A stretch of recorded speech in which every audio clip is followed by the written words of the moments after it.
ഒരിക്കൽ ഒരു ഗ്രാമത്തിൽ ഒരു യുവാവ് താമസിച്ചിരുന്നു.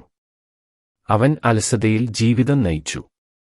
എല്ലാ ദിവസവും മറ്റെല്ലാവരും ജോലി ചെയ്യുമ്പോൾ അവൻ മരത്തിന്റെ ചുവട്ടിൽ കിടന്നുറങ്ങിയും സ്വപ്നങ്ങൾ കണ്ടും സമയം ചിലവഴിച്ചു.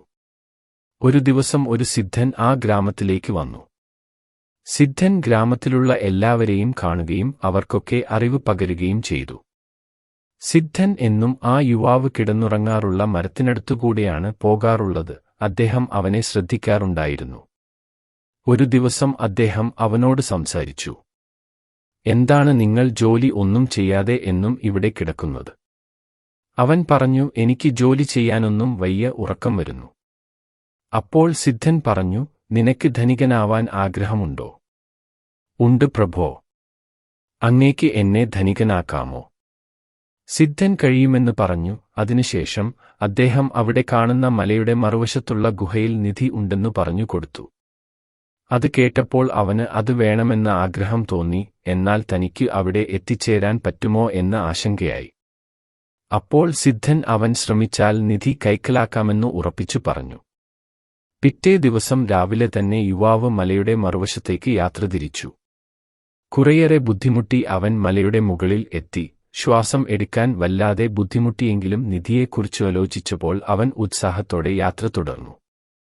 അടുത്ത ദിവസം അവൻ ഗുഹ കണ്ടെത്തി. എന്നാൽ ഗുഹ മുഴുവൻ തിരഞ്ഞിട്ടും നിധി കണ്ടെത്താൻ ആയില്ല. അവന് സിദ്ധനോട് വല്ലാത്ത കോപം തോന്നി. ഇല്ലാത്ത നിധിക്കു വേണ്ടി തന്നെ ഇത്ര ദൂരം യാത്ര ചെയ്യിപ്പിച്ചു. അവൻ പെട്ടെന്ന് തന്നെ തിരികെ യാത്ര ചെയ്യാൻ ആരംഭിച്ചു. വൈകാതെ അവൻ ഗ്രാമത്തിൽ തിരിച്ചെത്തി. കോപത്തോടെ സിദ്ധന്റെ അടുത്തെത്തി തന്നെ എന്തിനാണ് ഇങ്ങനെ പറ്റിച്ചതെന്നു ചോദിച്ചു. നിധി കണ്ടെത്താൻ ആയില്ല എന്നും പറഞ്ഞു. അപ്പോൾ സിദ്ധൻ ശാന്തമായി പറഞ്ഞു, "നീ തേടിപ്പോയ നിധി നിനക്ക് ലഭിച്ചിരിക്കുന്നു. നിന്റെ അലസത ഇപ്പോൾ ഇല്ലാതായിരിക്കുന്നു. നിന്നെക്കൊണ്ട് എന്ത് ജോലി വേണമെങ്കിലും ഇനിമുതൽ ചെയ്യാൻ കഴിയും." സിദ്ധൻ പറഞ്ഞത് അവന് മനസ്സിലാക്കാൻ കുറച്ചു സമയം എടുത്തു. എങ്കിലും അവനതു മനസ്സിലായി. അലസത കാരണം അവന് സ്വന്തം കഴിവിൽ വിശ്വാസം നഷ്ടമായിരുന്നു.